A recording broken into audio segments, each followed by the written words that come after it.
children. The debate in Washington comes down to this: should we hold the government accountable or not? We must seize this opportunity to change Washington's culture of deficit spending. We must pass a balanced budget amendment. Thank you, Mr. Chairman, and I yield back the balance of my time. The gentleman yields back the balance of his time. The chair recognizes the gentlewoman from California, Ms. Spear, for 5 minutes. Thank you, Mr. Speaker.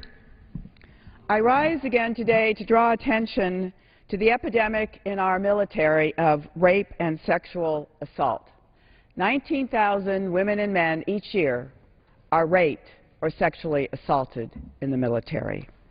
Shockingly, almost one-third of female veterans of all generations say they have been sexually assaulted or raped while in the military, and more than 70% say they experience sexual harassment while serving.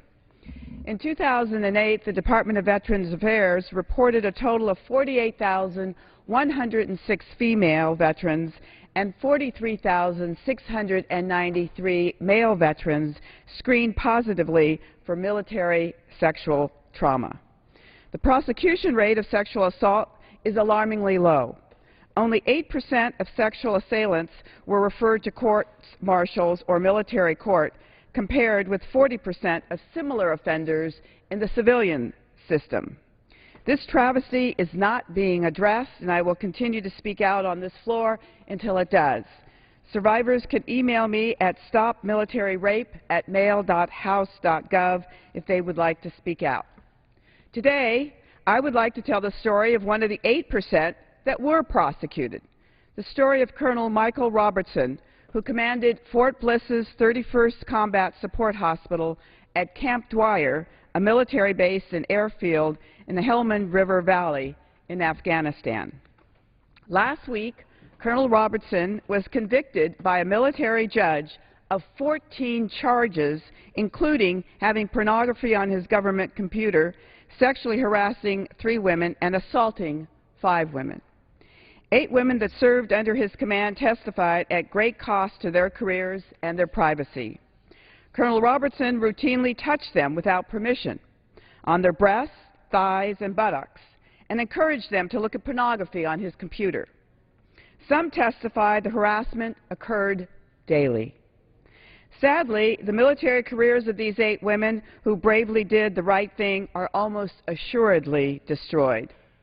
A major who filed a claim against Robertson said, quote, "I don't know if my career was in jeopardy for doing the right thing. Who in the Corps who supported you is going to trust you in the future?" Unquote.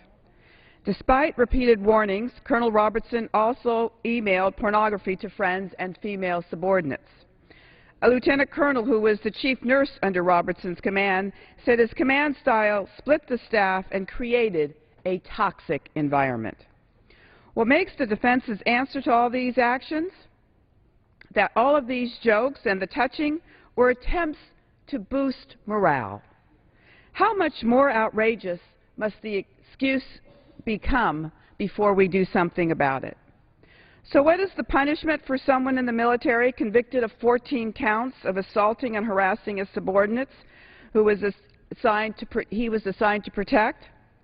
Is he sent to prison for being a predator? Is he stripped of his standing in the military? Oh, no. Colonel Robertson was ordered to pay a $30,000 fine over 3 months and spent 3 months in prison. Colonel Robertson will retire from the Army when he finishes his sentence. His conviction won't affect his Army retirement or his federal health insurance, and he will not be required to register as a sex offender. It doesn't take a military expert or a psychologist to figure out that sexual assault and harassment hurts not only the individual victim, but undermines unit cohesion, morale, and overall effectiveness. The absolute failure to address this behavior is hurting our military. Like Colonel Robertson, the majority of assailants are older and of higher rank than their victims. They abuse not only their authority, but also the trust of those they are responsible for protecting. The current military structure serves as a safe haven for sexual predators. They either are never brought to justice at all, or they receive a sentence like Colonel Robertson that doesn't come close to match their crime. That's why this week I'll be introducing a bill that would fundamentally change how sexual assaults are handled in the military. My bill will take the prosecution, the reporting, the oversight, the investigation, and the victim care of sexual assaults out of the hands of the normal chain of command and place the jurisdiction in the hands of an impartial office staffed by experts, both military and civilian. I've become painfully aware that if DoD continues to address this issue at its current pace, the epidemic of military assault will never end. I yield back. The gentlewoman yields back the balance of her time. The chair now recognizes the gentleman from Georgia, Mr. Woodall, for 5 minutes. Mr. Speaker, thank you very much. I appreciate the time. I'm coming to the floor today with joy in my heart. Joy in my heart. And candidly, I'd like to come to the floor that way every day, Mr. Speaker, but I don't always get to. But today, I'm here because we're voting on a balanced budget amendment this week, the first time in 15 years. Now, I'm a freshman in this House, Mr. Speaker. I've been watching the process for a long time, but I've only had a voting card for 10 months. And I came to this Congress to do the big things. To do the big things, not to argue about the petty things. And I'd tell folks, Mr. Speaker, that very rarely are we arguing about the petty things, that there's a constituent focus to absolutely everything that we do, but the big things that change the direction of this country, that ensure that this experiment in democracy, that our republic survives for another generation. $15 trillion in debt, Mr. Speaker. Do you remember, Mr. Speaker, you don't have the gray hair that I do, but back in the days of Ronald Reagan, we were running $200 and $300 billion annual deficits. And folks thought the world might be coming to an end. Now, it put the Soviet Union out of business, but it was big money. Who'd have thought we'd have come to a day where we're actually running $1.4, $1.5, $1.6 trillion deficits every year? And, Mr. Speaker, as you know, in the People's House, where the people's will gets done, we have choices here. In my district, for example, folks want to tax less and spend less. I hear it every day. Rob, tax less and spend less. I'm sure I've got some colleagues on the other side of the aisle whose constituencies want to tax more and spend more. That is a legitimate debate for us to have in this House. We should have it. But we ought to be able to agree that spending money we don't have harms the future of this republic, that spending money we don't have mortgages the future of everyone under the age of 20 and threatens the security of everyone over the age of 60. A balanced budget amendment is one of those things that we can agree on, one of those issues that's not a Republican, it's not a Democrat, it's not conservative, it's not liberal, it is American. Thomas Jefferson said if he could have added but one amendment to the Constitution, it would have been one to abolish the power of the government to borrow, because with that one amendment alone, he would be certain of the security of these United States. Mr. Speaker, that chance is here with us this week for the first time in 15 years.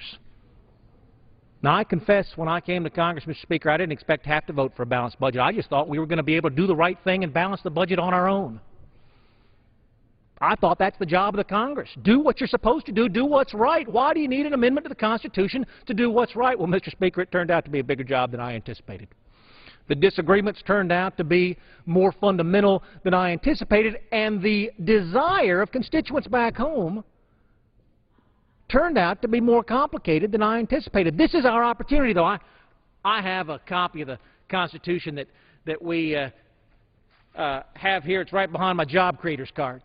And I keep it behind the job creators card because balancing the budget in this country has everything to do with preserving economic opportunity in this country and everything to do with growing our economy in the generation to come. My copy of the Constitution has a little space right there after Amendment number 27. A space right here, Mr. Speaker, where we could put Amendment number 28 today and ensure that our republic survives for another generation. You see what's going on in Europe. There but for the grace of God go we. This is our opportunity. It is not a divisive issue. It is an issue of unity. It is not an issue that divides North and South, East or West, Republicans and Democrats. It is an issue that unites America. It was a huge bipartisan vote in 1995, And it will be a huge bipartisan vote today, Mr. Speaker. I hope your telephone lines, Mr. Speaker, are ringing as mine are. And if not, why not, Mr. Speaker? Why hasn't everyone in your district called to say, please support the balanced budget amendment? Why hasn't everyone in my district called to say, Mr. Speaker, please support the balanced budget amendment? Raise taxes, lower taxes, cut spending, raise spending. That's an American decision that we get to decide. But borrowing and putting off those tough decisions to another day is immoral. And we have a chance this week to change that, Mr. Speaker, and I thank you for the time. Gentleman yields back the remainder of his time. Pursuant to Clause 12A of Rule 1, the Chair declares the House in recess until noon today.